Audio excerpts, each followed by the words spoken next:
I'm here with Dr. Leslie Sawa.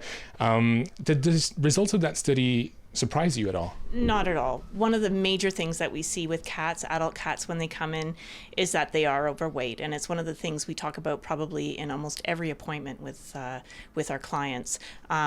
Kittens start out pretty perfect, but through feeding, lack of exercise, overfeeding of treats, etc., a lot of cats become obese during their lifetime. And for a cat owner, how do we know if our cat is too fat?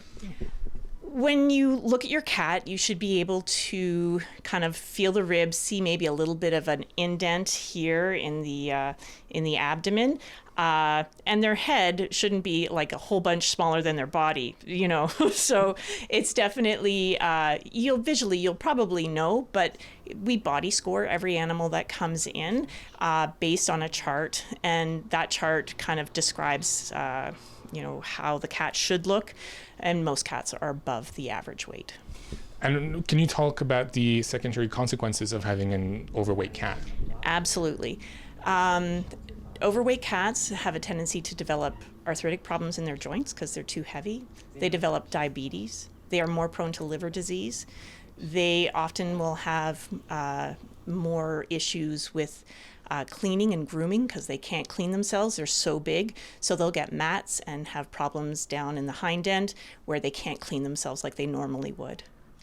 And you've touched upon a few of the reasons. The study doesn't really identify exactly why cats are getting fatter, but we can have our own hypothesis about why that is. What do you think are some of the causes? Some of the causes are overfeeding by owners. Some people will leave the food out all day long, and cats are at home and they're kind of bored, so they might graze on food and just do that all day long. So we do recommend distinct feedings of a specified amount of food every day. A lot of the foods that you can get in the supermarkets may also have more calories than the cat needs. So you really have to be careful on the brands and what you feed, as well as to have a really good handle on the quality of the food that you're feeding. So some people talk about feeding raw food. Some people talk about feeding only wet food because it's mostly moisture and that helps to control weight.